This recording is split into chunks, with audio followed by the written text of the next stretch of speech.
কে আল্লাহ রাব্বুল আলামিন সূরা ফিলের ভিতরে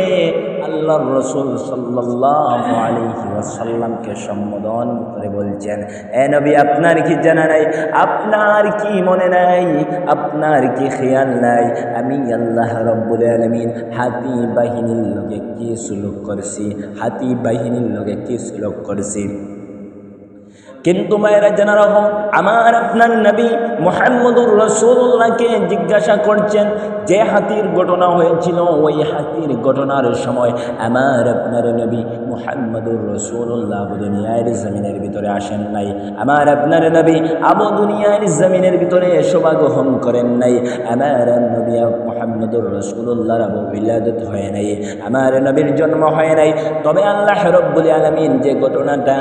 আমার নবীর জন্মর আগে হয়েছিল, ওই ঘটনাটা আমার আল্লাহ রাব্বুল আলামিন আলাম তারা সূরার ভিতরে বলছেন, হে নবী আপনার কি জানা নাই, আপনার কি মনে নাই, আপনার কি মনে নাই, আপনার কি জানা নাই। আলাম তারা কাইফা ফাআলা রাব্বুকা বিআসহাবিল ফিল, হে নবী আপনি কি জানেন না, আপনি কি জানেন না গো নবী আমি হাতি বাহিনীর লগে কি সুলুক করলাম। আল্লাহ রাব্বুল আলামিন জিজ্ঞাসা করছেন, হে নবী আপনি কি জানেন না আমি হাতি বাহিনীর লগে কি সুলুক করেছিলাম। আমার ভাইয়েরা বন্ধুরা, আমার নবী দুনিয়ার জমিনের আসার প্রায় ৬২ দিন আগে, আমার আপনার নবী মুহাম্মদুর রাসূলুল্লাহর উইলাদতের ৬২ দিন আগে, অথবা মুফাসসিরিনে কেরাম হলে লেখেন ৪০ দিন আগে আপনার এই ঘটনা ঘটিছে। কিন্তু আল্লাহ রাব্বুল আলামিন জিজ্ঞাসা করলেন, হে নবী আপনি কি জানেন না, আপনি কি জানেন না আমি আল্লাহ রাব্বুল আলামিন এই হাতি বাহিনীর লগে কি সুলুক করছি, আপনি কি জানেন না। আল্লাহ রাব্বুল আলামিন জিজ্ঞাসা করার বলে বলছেন, এখন আসুন আমরা জেনে আসি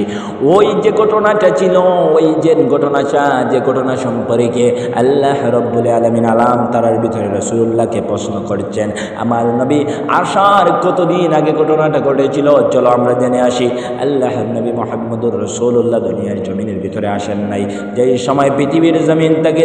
যাকে যাকে দলে দলে মানুষ হলে গিয়ে আপনার খানায়ে কাবার গিয়ে আপনার কি করেন, তওয়াফ করেন, খানায়ে কাবারে তওয়াফ কতরা, খানায়ে কাবারে তওয়াফ করেন। আরে ভাই ইয়ামনের বাদশা আব্রাহার বনর বৈদ্যমে আইলো, হায় রে হায় ওই খালা গড়টারে গিয়া পৃথিবীর জমিনের সব মানুষে গিয়া আপনার তওয়াফ করেন। আমি বাদশা আব্রাহায় যদি আমার ইয়ামনের ভিতরে যদি একটি ভালো যদি ঘর বানিয়ে নেই, একটু যদি ভালো যদি খানায় কাবা বানিয়ে নেই, পৃথিবীর সমস্ত মানুষ এই খালা ঘরটা তৈয়া আমার কাবা শরীফের মাধ্যমে এসে যাবে, আর আমি প্রতি বছর হাজারে হাজারে পয়সা আমি আয়ত্ত করতে পারবো।